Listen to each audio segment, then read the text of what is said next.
Ola, eu son Ricardo Fernández, son profesor de cociña e pastelería no Carlos Oroza e eu tamén únome á tripulación Pescaderías.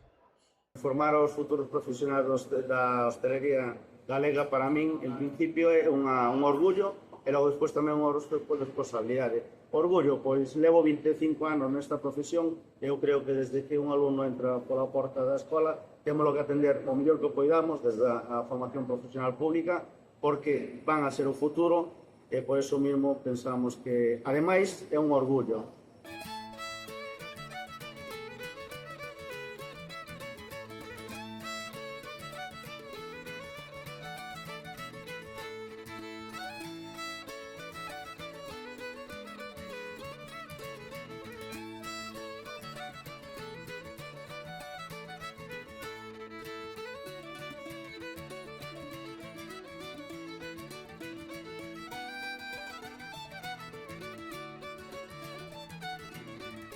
El macho es así que la hembra la tiene así cortita porque aquí dentro es donde ella guarda sus huevas cuando tiene huevas. Información, os proveedor, zona de captura, especie, información de lote, Conservación. información.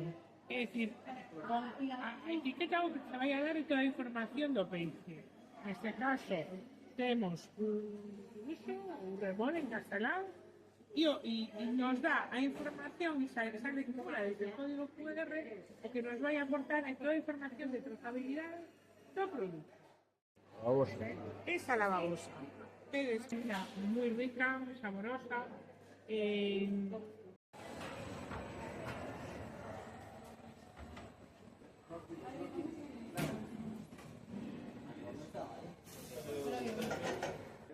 Que lle explico aos alumnos da importancia dos produtos do mar? A ver, eu creo que é evidente. O primeiro que explicamos é produto local, de proximidade.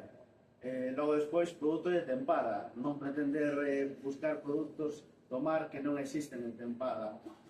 Sempre usamos a mesma. Eu o que suelo empezar é pola tan traída e elevada zamburiña. Zamburiña volandeira e vieira do Pacífico. A ver, a zamburiña e a volandeira tenemos un momento, son de aquí e esa é a primeira por a que temos que aprender, non? Eso pode ser extensible a todos os produtos de mar. E logo despois tamén é algo no que incidimos moitísimo que nas marcas de calidade diferenciada. Neste caso, Pescaderías é unha marca que creemos que é de calidade, que é fácil de identificar no sello cando se vai ao puesto dun mercado ou incluso dun supermercado e nos enseñamos que é o primeiro que teñen que apuntar cando van a mercar un produto. Ide facendo isto, deixade sitio para poner o tomate, sí. E, o tomate vai ir aquí. E hacia o centro, ponedes un espeto en cada... De acuerdo? A modinho, sí? Vale. Ben, pois a receta que se nos ocorreu facer hoxe é unha receta con un rubio que estaba ahora mismo en moi boa, está entempada e unha pinta espectacular, eran dos rubios grandes, non? Entón, o que fixemos foi, fileteamos o rubio e eses fixémolos guisados, os filetes, pero coas espinas e a cabeza, porque esta é unha receta que é moi boa para aproveitamento, o que fixemos foi botelas un pouquinho e desligar. O resto que queda entre a carne que queda entre as espinas e a carne que ten na cabeza, que é bastante, fixemos un pastel de rubio. E é moi fácil de facer. Leva nata, leva ovos, leva sal, un pouco de salsa de tomate que fixemos nós tamén, unha salsa de tomate ben feitinha, e todo isto vai ao forno, cocido a baño maría como se fora un flan. Ao final é un flan, pero de pescado. Se cuaja durante uns 30-40 minutos, a 150 grados, e logo se saque e se deixa enfriar. Entón, temos un subproduto de algo que se iba a tirar, como eran a carne que vai adherir ás espiñas e a cabeza do rubio, sacamos este pastel. E logo ten outras ventaxas, que é algo que se pode comer os días. Pode estar en frío, na neveira. Se sale pouco cocido vale para untar, como por un paté, e se sale inteiro vale para cortar, como fixemos nós, ponemos sobre unha rebanada de pan.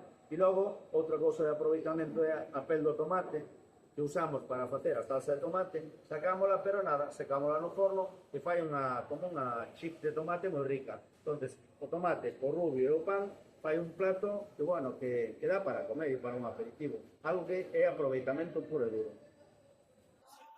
Pois, bueno, o que eu penso desa actividade que é moi productiva, xa que podemos ver o produto fresco, un produto de cercanía, e penso que o mercado de Pontevedra é algo importante que hai que manter, e non só manter aquí, senón que hai que expandir a outros mercados, xa que agora mesmo estamos a estudar ao locabore, o kilómetro cero, e vemos que é algo importante, que ten saída, que ten ese algo especial. A actividade de hoxe é unha actividade complementaria que é boa para a nosa formación, xa que baixamos a comprar, vemos os produtos, tratamos coa xente, e ao final eu creo que tanto outros colexios, aínda que non sean de hostelería, teñen que coñecer como vai aquí o proceso, e isto trata de recuperar o noso.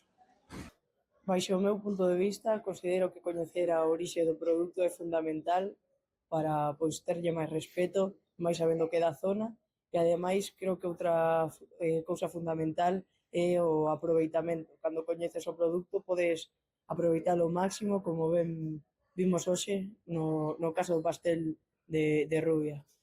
Penso que traballar sabendo o orixe do produto é moi importante, xa que os procedementos fais máis estrictos e, ao final, é importante traballar con conocimiento de causa. É importante saber que cociñas e que vendes.